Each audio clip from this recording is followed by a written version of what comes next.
हज़रत मालिक बिन दीनार रहमतुल्लाह अलैह। हज़रत मालिक बिन दीनार रहमतुल्लाह अलैह हज़रत हसन बसरी रहमतुल्लाह अलैह जा हम सरवा। हज़रत मालिक बिन दीनार रहमतुल्लाह अलैह हसन बसरी रहमतुल्लाह अलैह जे दौर में वॾनि बुज़ुर्गनि मां हुआ, जेतोणीक पाण पंहिंजे पीउ जी ग़ुलामी वारे दौर में पैदा थिया, पर तॾहिं बि संदन ज़ात बाबरकात हिन जहान जी ग़ुलामी खां हर तरह खां आज़ादु हुई। संदन करामतूं ज़िक्र ऐं रियाज़तूं मशहूरु आहिनि। हिकु रिवायत आहे त दीनार संदन वालिद जो नालो हो, मगर ॿी रिवायत आहे त दीनार संदन ई लक़ब हो, जंहिं लाइ हीअ रिवायत मशहूरु आहे त हिकु ॾींहुं पाण कंहिं ॿेड़ी ते सवार हुआ, पर वटनि पैसो पाई कोन हो। जॾहिं ॿेड़ी दरिया जे विच ते पहुती तॾहिं मलाहनि खाइनि भाड़ो तलब कयो। पाण सच चई ॾिनऊं त मूं वटि त कुझु बि कोन्हे, मां अव्हां खे छा ॾियां। इहो जवाबु ॿुधी मलाहनि खेसि एतिरो त मारियो जो पाण बेहोश थी वियो।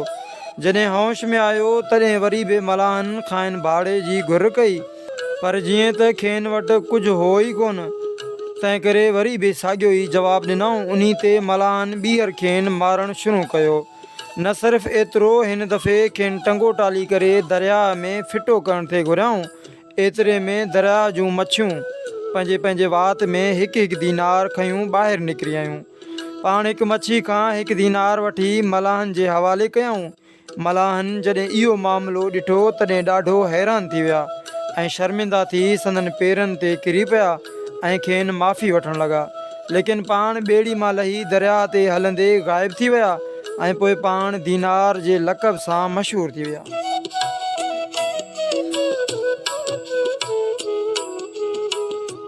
हज़रत मालिक बिन दीनार रहमतुल्लाह अलैह जन जी तौबा जो सबबु हिन रीत बयानु कयो वियो आहे त पाण निहायत हसीन ऐं वॾा मालदार हुआ। दमश्क में रहंदा हुआ। दमश्क में हज़रत माविया रज़ी अल्लाह ताला अन्हु जी हिकु ठारायल जामे मस्जिद हुई। उन जामे मस्जिद सां गॾु ॿी बि जाइदाद घणी हुई, जंहिंमां काफ़ी आमदनी पैदा थींदी हुई। पाण उन मस्जिद जी घणी आमदनी जी लालच खां मस्जिद में एतिकाफ़ में वेही रहिया त जीअं उहा वक़फ़ जाइदाद संदन कब्ज़े में अची वञे। उन करे सॼो ॾींहुं मस्जिद में इबादत कंदे गुज़रंदो हो। जॾहिं बि कंहिं ॾिठो थिए त पाण इबादत में ई रुधल हूंदा हुआ। सॼो साल अहिड़ी तरह इबादत कंदे ऐं नमाज़ूं पढ़ंदे गुज़ारियऊं।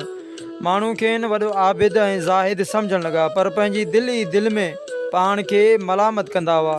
फ़रमाईंदा हुआ त तुंहिंजी हीअ इबादत रियाकारी ऐं बदनीयती ते ॿधलु आहे। हिकु साल खां पोइ हिकु राति मस्जिद खां ॿाहिरि निकिता त खेनि हिकु ग़ैबी आवाज़ ॿुधण में आयो, ए मालिक, तूं तौबा छो नथो करीं?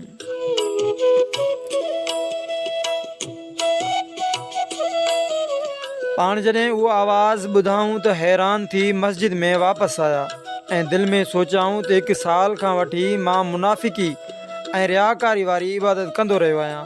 केॾी न शर्म जी ॻाल्हि आहे, जेकॾहिं इहा इबादत दिलि सां ऐं बग़ैर कंहिं मतिलब ऐं मक़सद जे करे हा त केॾो न सुठो थी विया। आख़िर उन राति खां हज़रत मालिक बिन दीनार पको पह कयो त हिन खां पोइ पंहिंजी इबादत में कंहिं बि क़िस्म जी लोभ ऐं लालच खे शामिल कीन कंदुसि, फ़क़ति ख़ुदा वास्ते इबादत कंदुसि। ॿी राति जो मस्जिद में अची खेनि माण्हुनि चयो, हिन मस्जिद में असीं ॾाढी बद इंतिज़ामी ॾिसूं था। जेकॾहिं हिन मस्जिद लाइ को मुतवली रखिजे त कहिड़ो न चङो। उन करे मस्जिद में उन सां वास्ते रखंदड़ वक़फ़ माल जी हिफ़ाज़त बि थींदी ऐं मस्जिद जी इमामत जो मसइलो बि हल थी वेंदो।